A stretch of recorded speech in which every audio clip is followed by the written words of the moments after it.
이어서 사회복지 프로그램의 기본적 구성 요소에 대한 부분들을 한번 살펴보려고 합니다. 여러분들이 과제를 할 때, 팀 과제를 할 때, 지금 말하는 구성 요소는 반드시 들어 있어야 되는 부분. 사회복지 프로그램에 대한 이해를 위해서, 그리고 사회복지 프로그램의 구성 요소들은 반드시 이해하고 넘어가야 될 필요가 있습니다.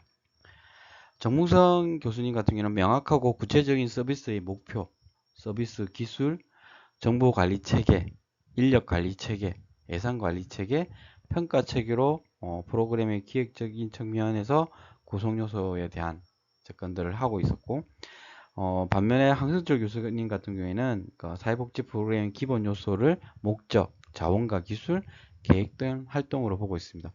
교재에는 크게 목적과 목표, 자원과 기술, 그리고 계획된 활동에 대한 부분으로 정의하고 있는데요. 먼저 목적과 목표를 한번 보면 프로그램의 목적은 프로그램의 활동이 궁극적으로 추구하고자 하는 가치와 바람직한 미래의 상태를 말한다고 할 수 있습니다. 모든 사회복지 프로그램은 목적을 가지고 있고 목적에 따라 구체적인 목표로 분화되며 이러한 목표를 달성하기 위한 활동들로 이루어져 있습니다. 사회복지 프로그램의 궁극적인 목적은 전문가들의 가치와 바람직한 미래 상태를 의미하는 것으로 두 가지 방향성을 갖고 있습니다. 첫 번째는 프로그램의 목적 방향성이 상향적으로 기관의 설립 이념과 사명 그리고 헌장의 달성을 위한 수단이 되어야 한다는 것이고, 두 번째는 구체적인 목표로 세분화되어야 한다는 것입니다. 이러한 세분화된 목표로 개별 클라이언트의 변화 목표로 세분화하는 과정들을 가지게 됩니다.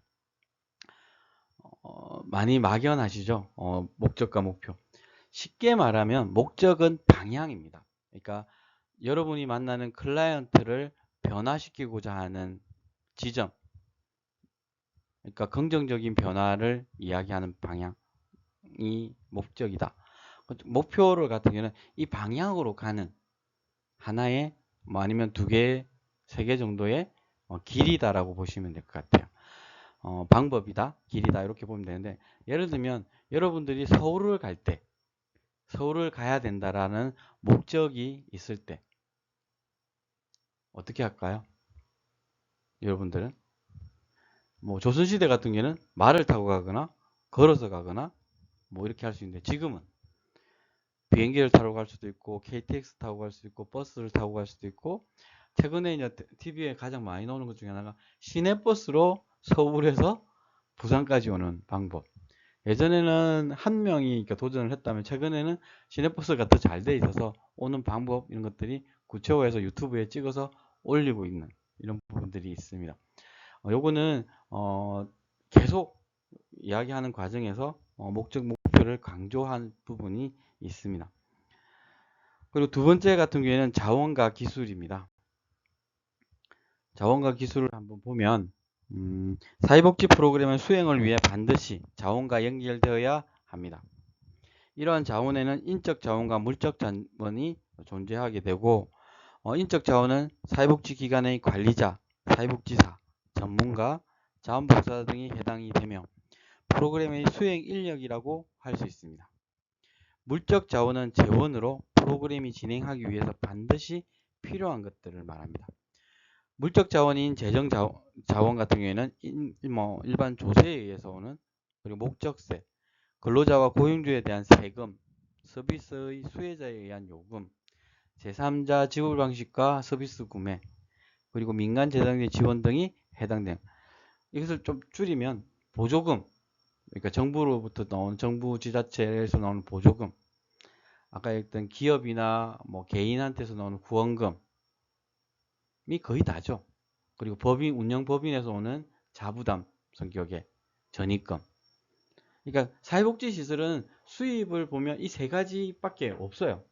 뭐 기타 수입이라고 해서 뭐 이자 수입 이런 것들이 있겠지만, 그것도 뭐 법인이나 시설에 돈이 많아야 가능한 부분인데, 그렇지 않고는 보조금, 뭐 그러니까 보조금에도 국고 보조금, 뭐 도비 보조금, 뭐 시비 보조금 이렇게 있겠지만, 보조금 통칭해서, 그리고 아까 후원금, 그리고 마지막으로 자부담, 이렇게 수입 부분은 그렇게 말씀드릴 수 있을 것 같습니다.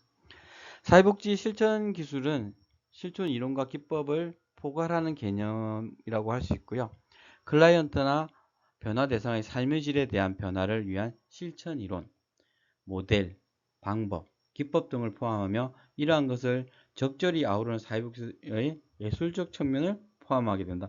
여기서 이제 좀 예술적 표현이라는 말로 이야기를 하고 있는데요.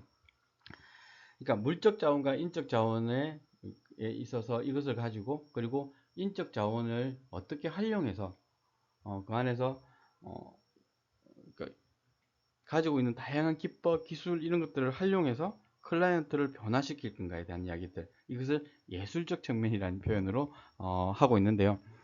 그러니까 실천 이론에 대한 여러분들이 현장에 들어갔을 때 대상에 따라서 이론적으로 펼쳐야 될 부분, 그리고 모델, 방법, 기법들이 다양해질 수밖에 없습니다. 그래서 여러분들이 2년 동안 공부하면서 배우고 있는 부분들이 현장에 들어갔을 때 많이 사용되는 것도 있고 아니면 뭐 잘 사용되지 않는 부분도 있겠지만 미리 알고 나중에 그것을 활용하는 것은 뭐 다양한 부분이 되겠죠.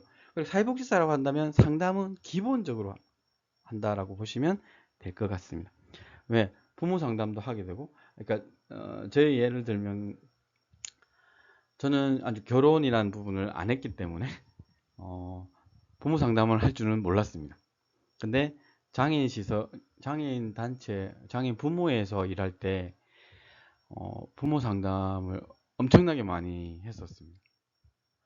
하다 보니까 그에 대한 부분에 이제 적절한 대응이 되는 거고, 지금도 마찬가지예요. 아동 청소년 쪽에 있다 보니까 부모 상담에 대한 이야기들을 하게 되고, 아동 상담도 하게 되고, 이런 것들이 하나씩 하나씩, 그러니까 현장의 경험이 또 하나의 여러분들을 이야기하는. 그리고 저희 과의 특성 중에 하나가 만학도가 많잖아요. 저는 이게 엄청나게 잘만 하면 강점이라고 생각을 합니다. 여러분의 경험이, 여러분 각자가 가지고 있는 경험이 클라이언트의 문제 해결에 있어서 엄청나게 긍정적으로 작용할 수도 있습니다. 그러니까 부정적인 부분도 있을 수 있죠. 편견이나 이런 것들이 생기면. 근데 이것을 사회복지사로서 이제 걸러내는 작업들이 우선돼야 되고, 그게 준비되었다면 엄청나게 긍정적인 효과를 가져올 수 있다. 그래서 여러분의 경험들을 어떻게 풀어내는가가 중요한 부분이에요. 그래서 지금 그러니까 주중반 같은 경우에는 우리 팀원들의, 그러니까 나를 제외한 팀원들의 장점을 뭐 10가지씩 찾아라고 이야기하는 과제들이 나갔습니다. 주말반 같은 경우에는 10가지 찾으려면 팀원들이 많기 때문에 힘들 수 있고요. 한 5가지 정도를 찾아서 A4 용지 한 장 정도면 되지 않을까요? 그러니까 간단한 이유와 함께 우리 팀은, 근데 이걸 뭐 지금 당장 하라가 아니라 중간고사까지. 왜냐하면 중간고사부터 본격적으로 여러분들이, 중간고사 이후에 본격적으로 여러분들이 과제를 하고 토론하고 논의하는 과정들이 있습니다. 그래야 여러분들이 결과물을 만들어내니까 그게 좀 더, 그러니까 해법을 찾아내는 방법. 그랬을 때 이 자원들을, 기술들을, 경험들을 가지고 우리의 프로그램을 완성도를 높여나가는 부분이 중요하다 할 수 있는 거죠. 그리고 이제 다음으로 이제 넘어가서 계획된 활동에 대한 이야기입니다. 사회복지 프로그램은 사회 문제를 해결하거나 클라이언트의 욕구를 충족시키기 위해 조직적으로 설계되어 수행되는 것으로 계획된 활동은 크게 3가지 정도로 나눌 수 있습니다. 첫째는 서비스 제공 활동으로 말씀드릴 수 있는 거고요. 그리고 두 번째는 행정활동, 세 번째는 지역사회 활동이라고 이야기 드릴 수 있습니다.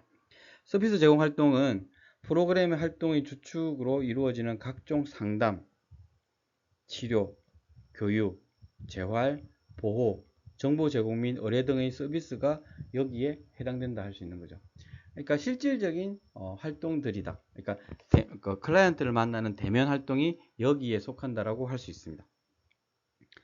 두 번째 행정 활동은 각종 프로그램의 수행과 관련된 서류를 작성하고 기록하거나 프로그램 예산 수립 및 집행, 권한의 위임과 보고, 슈퍼비전과 회의 등 조직 내부 프로그램을 효과적으로 진행하기 위한 활동이다. 시설에 있어서 가장 중요한 게 이 부분이죠.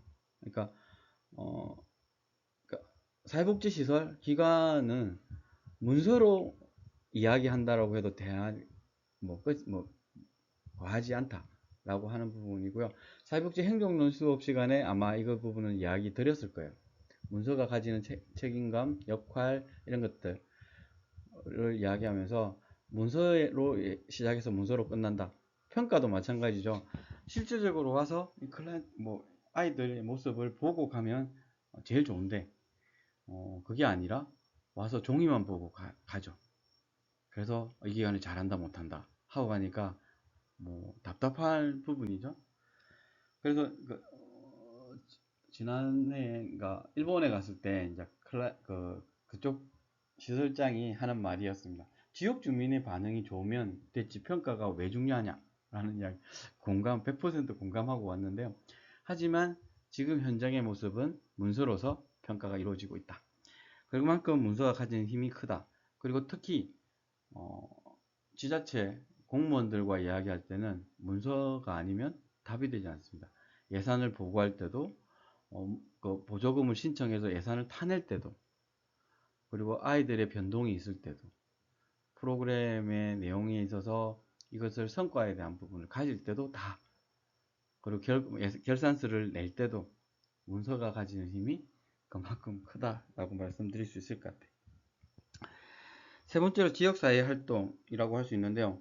이는 프로그램의 목적을 성공적으로 달성하기 위해서 기관 외부에서 또는 지역사회 차원에서 이루어지는 활동으로 프로그램에 관한 지역사회나 정부기관으로부터의 합법성과 지지를 확보하는 것이고 클라이언트와 후원자의 모집과 공보, 지역사회 자원 동원, 마케팅 활동, 지역복지 네트워크 구축 등의 활동들이 여기에 속한다 할 것입니다. 예전에는 시설이나 기관, 단체가 이제 홀로 활동하는 경우들이 많았어요. 기관이 이것을 다 그러니까 데리고 있는 클라이언트의 하나부터 열까지 다 케어하는 역할들을 진행했다라면 지금은 이 부분이 많이 바뀌어 있는 거죠. 한 기관이 지역에 있는 아이들 해결할 수 없잖아요. 그렇기 때문에 유관기관의 네트워크를 통해서 이것을 활성화하는 작업. 지금 이제 지역 아동센터를 비롯해서 아동 돌봄을 하는 기관들은 돌봄 네트워크라고 해서 이것들을 함께 해결하는 방법들을 찾고 있습니다. 또한 노인을 지원하는 서비스도 그에 관련된 네트워크들을 통해서 하고 있고 가장 오래된 네트워크가 지역사회 보장협의체라는 게 있습니다. 시군구마다 다 만들어져 있고 여기에는 대표협의체 그리고 실무협의체 그리고 영역별로 만들어진 분과가 구성되어 있고 최근에는 읍면동에 또 지역사회 보장협의체가 만들어져서 활동들을 진행하고 있습니다. 제가 2006년부터 만들어질 때부터 활동을 지금 계속하고 있는데요. 이것도 기관 내부에서 그러니까 뭐라고 해야죠? 지원을 해줘야 가능한 거죠. 돈은 시설 기관 내부에서 받으면서 외부 활동을 많이 한다? 미필 수 있는 요소가 많습니다. 하지만 저희 기관 같은 경우는 그걸 통해서 외부의 자원들을 가져오고 저희들이 힘들어할 때 서로 소통하면서 정보를 갖고 오고 했던 걸 통해서 2006년부터 저희들이 꾸준하게 활동들을 했고 제 같은 경우에는 대표적으로 실무협의체에서 활동들을 조금 많이 했어요. 2006년부터 실무협의체에서 중간에 몇 년 정도만 빼고는 계속 실무협의체 활동을 했고요. 그리고 아동청소년 분과 미래세대 분과 그리고 거기에서 분과장으로서 역할들을 수행하다가 마을 공동체 분과 그러니까 최근에는 지역 공동체 분과의 분과장으로서 활동을 했고 그리고 실무협의체 위원장으로서의 역할도 소임을 했고 부위원장도 했고 대표협의체 위원도 이렇게 하면서 그러니까 김해의 전반적인 생리들 기업이 사회복지시설이 어떻게 있고 어떤 활동들을 하고 있고 어떤 네트워크 그리고 지금 2년마다 한 번씩 복지박람회를 하고 있습니다. 이 복지박람회에서 역할들을 나누는 이런 작업들을 꾸준하게 하고 있다라고 보시면 될 것 같아요. 교재에 보면, 그러니까 앞에 화면에 보면 뭐 서비스 제공 활동이라든지 이런 것들, 행정 활동, 지역사회 활동, 더 구체적인 부분들이 조금씩 더 있겠지만 프로그램 할 때 대표적인 게 이런 거 있다. 이 지역사회 활동을 왜 해야 되느냐라는 부분에서 우리 기관의 공신력 그리고 우리 기관의 활동들을 알림으로 해서 지역사회에서 후원을 발굴한다든지 아니면 그러니까 저희들이 자원이 필요했을 때 자원을 협력을 요청한다든지 이런 것들 저희가 활동을 잘하고 있으면 그런 것들이 잘 붙는 거죠. 근데 지탄을 받는다든지 이렇게 되면 활동을 제대로 할 수 있을까라는 의문들이 드는 거죠. 그런 것들 한번 챙겨 보시면 좋겠고요. 그리고 이어서 사회복지 프로그램 유형에 대해서 한번 살펴보겠습니다. 사회복지 프로그램 유형은 관점이나 분류 기준에 따라서 또는 학자에 따라 다양한 형태로 분류하고 있는 것이 사실입니다. 첫 번째 프로그램 성격 및 정책별 유형에 대해서 한번 보면 사회복지 서비스의 성격별로 대상자의 욕구나 문제에 따라 사회복지 프로그램을 분류하면 크게 세 가지로 나눌 수 있다라고 이야기하고 있습니다. 첫 번째는 사회화와 발달적 욕구 충족을 위한 프로그램. 그러니까 뭐 나중에 설명을 드리면 개인이 인간으로 성장하고 발전하는 전생에 걸쳐 제기되는 욕구의 충족을 목적으로 합니다. 아동의 양육 및 보육 프로그램, 청소년 성장 집단 프로그램, 노인의 사회 참여 강화 프로그램, 가족 상담 및 캠프 프로그램, 경로당 활성화 프로그램들이 여기에 속한다고 할 수 있는데요. 더 많은 프로그램들이 여기에 속하겠죠.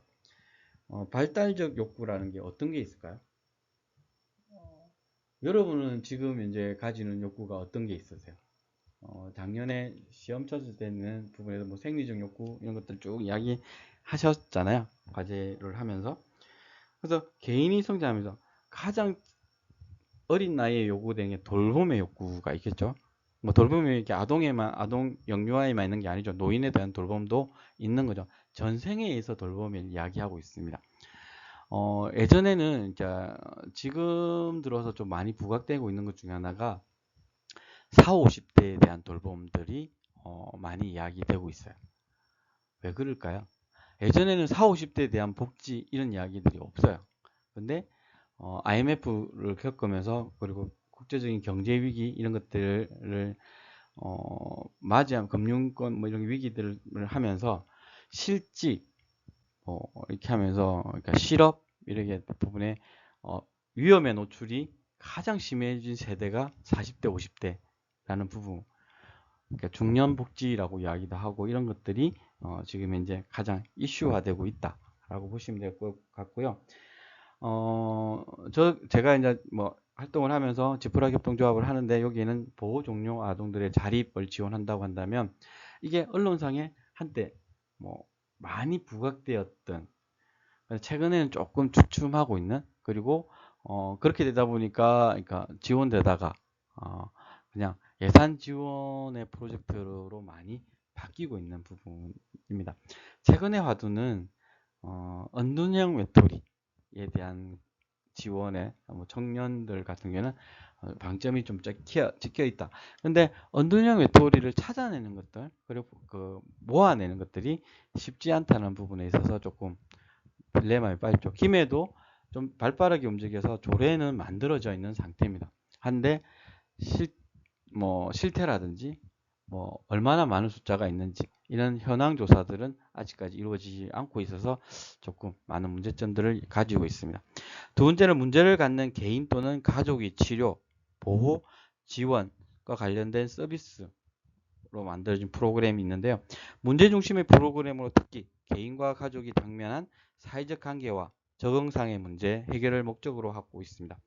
입양 및 위탁 가정 보호 프로그램, 가출 청소년 선도 프로그램, 위기가정 상담 및 집단 프로그램, 정신장애인 음악치료 프로그램, 빈곤 모자 가정 사회재활 프로그램, 보호관찰 청소년 선도 프로그램, 임상적 학교사회 프로그램들이 여기에서 한다는데 좀 더 나아가면 최근에 이제 아동학대라는 부분, 학대에 대한 부분들이 조금 많이 화두가 되었고 있고 문제에 대한 고민거리가 많아지고 있는 예전에는 아동보호 전문기관을 중심으로 해서 민간에서 이것을 중심적으로 했다면 지금은 그러니까 아동보호팀이라고 하는 공무원 조직들이 이 사업의 핵심의 전면에 나서고 있습니다. 그리고 이제 예전에는 아동학대 전화번호가 전화번호 갑자기 생각이 안 나는데 있었는데 지금은 111로 통합되어서 그냥 아동학대 112로 전화하면 됩니다. 그러면 경찰과 지자체 공무원이 나가서 적절한 하고 최근에는 이제 분리보호가 우선되는 그래서 김해에도 있지만 아동학대 학대 피해 아동 쉼터라는 부분들이 전국적으로 만들어지고 있고 이게 옛날에는 공동생활 가정에서 지정하는 형태였다면 지금은 독립된 아동복지 시설로서의 역할들을 하고 있다라고 보시면 될 것 같습니다. 여기에서 보면 위탁가정도 마찬가지로 그런 부분에 대한 고민들 최근에 제 주변에 있는 분들이 여기에 관심을 많이 가지고 이렇게 활동을 시작하는 분도 있더라고요. 늑둥이를 본다는 느낌으로 하신다. 근데 그러니까 역할만 있고 권한이라고 하기는 좀 그런데 이제 책임성에 대한 부분에서 아무것도 할 수 없다라는 부분. 여기는 저도 공감을 합니다. 저도 이제 작은 생활시설을 운영하고 있지만 아이들의 통장도 제대로 하나 만들 수 없습니다. 그리고 아이들을 외국에 나가는 프로그램을 지원하려고 해도 여권을 나갈 때마다 만들 수밖에 없어요. 단수 여권. 그것도 시자체에 협조 공문이 있어야만 가능한 이런 부분에 안타까운 부분들이 조금 많죠. 그런 것들을 한번 챙겨야 되고 세 번째 서비스 접근을 확보하기 위한 안내 및 의뢰 프로그램들이 있습니다. 홍보, 정보 제공, 의뢰, 연계 서비스를 목적으로 하고 홍보 및 정보 제공 또는 접근성 향상을 목적으로 시행되는 활동, 클라이언트 의뢰나 신규 대상자 접수와 관련된 활동, 다른 기관과의 연계를 진행하는 협동 프로그램의 일환으로 전개되는 활동이 여기에 속한다 라고 하는데 대표적으로 김해에는 이것을 하는 게 김해야톡이라는 카카오톡에 이런 정보들이 계속 제공하는 역할들을 하고 있고요. 그것만 있는 것이 아니라 홍보에 대한 부분에서 이제 지자체 홈페이지에서도 그런 것들을 안내하고 있고 그리고 클라이언트의 모집 이런 것들도 마찬가지로 그러니까 이 기관이 뭘 한다는 것을 제대로 알려야 가게 되는 거죠. 그래서 지금 이제 김해도 하나 있었으면 좋겠다고 하는 이동 복지가 이런 것들이 조금 있으면 어떨까라는 생각을 해요. 예전에 제가 한 10년 전에 했던 것 중에 하나가 그런 거 있어요. 그러니까 내외동에 있는 공주공원이었나? 거기에 가출 청소년을 위한 야간 매점 이런 프로그램을 한 적이 있어요. 그때 당시에 이제 저녁 9시부터 11시, 12시까지 이런 프로그램을 진행했던 경험들이 있는데요. 그때 하면서 아이들을 만나서 이야기도 하고 다양한 지원하는데 실질적으로 수도권에는 이런 것들을 하는 일시 보호 쉼터라는 형태로 차량을 개조해서 아니면 간단한 공간을 확보해서 이렇게 하는 부분이 있습니다. 두 번째 표적 집단 및 실천 대상별 유형을 보면 표적 집단은 실천이나 프로그램의 변화의 대상이 되는 체계로 개인, 가족, 집단, 조직, 지역사회 및 전체 사회가 되고 주로 개인, 가족, 집단을 대상으로 하는 클라이언트와 대면관계를 통해 이루어지는 직접 서비스 형태로 진행되는 임상 프로그램에서 상담, 치료, 재활, 정보 제공, 의료 서비스 등 사회복지 서비스가 포함이 됩니다. 제도적 프로그램은 조직과 지역사회 또는 전체 사회를 대상으로 하는 프로그램으로 사회복지 행정과 지역사회 조직 등 거시적 실천과 관련되어 있다라고 이야기하고 있고요. 구성 체계별 분류를 보면 사회복지 현장에서 가장 흔히 사용되는 프로그램 유형으로 그러니까 상위 프로그램이 있고 하위 프로그램으로 나눌 수 있는 거죠. 가족 기능 강화 안에 하위로 가족 상담, 가족 캠프, 원가정과의 이렇게 야외 나들이 이런 것들이 여기에 속하는 거죠. 그리고 활동 내용에 따른 프로그램을 보면 크게 전문 임상 프로그램, 문화여가 프로그램, 사회 연계 프로그램, 사회 운동 프로그램, 사회 보장 프로그램들이 속한다 할 건데요. 전문 임상 프로그램을 보면 개인, 가족 대상의 심리적 문제 해결 또는 원조를 위한 활동으로 심리 정서, 임상치료, 소집단, 재활, 개별보호 등이 여기에 속한다. 문화예가 프로그램이 가장 많이 하는 프로그램 중에 하나입니다. 일상생활과 관련된 축제, 행사, 건강, 역사탐구, 캠프, 취미교양, 사회교육, 교류, 친교 등과 같은 삶의 질을 향상시키는 그러니까 최근에 이제 의뢰를 많이 받는 것 중에 하나가 초등학생들의 역사 캠프, 역사 여행 이런 것들도 있고요. 장애인들의 나들인데 바닷가를 그렇게 가고 싶어 하세요. 바닷가. 그거에 대한 고민들 왜일까? 백사장을 한번 걷지는 못하더라도 거기에 느낌을 받고 싶은 거죠. 그리고 사회연계 프로그램 같은 경우에는 지역사회 내 다양한 자원들을 개발하거나 동원하는 활동으로 지역사회 보호, 자활, 자조모임, 자원봉사자 및 후원자 개발 등이 여기에 속한다. 최근에 이제 SNS나 이런 것들을 적극 활용하고 있다고 보시면 되고요. 사회운동 프로그램 같은 경우는 클라이언트의 권익을 보호하고 역량을 강화하기 위한 다양한 활동 영역으로서 자치, 조직하고 법률 지원, 인권운동, 의식화, 제도 개선이 여기에 속합니다. 사회보장 프로그램으로는 공교육, 사회보장, 의료보장, 자활지원사업, 고용보장 등이 여기에 속한다 할 것입니다. 수고하셨습니다.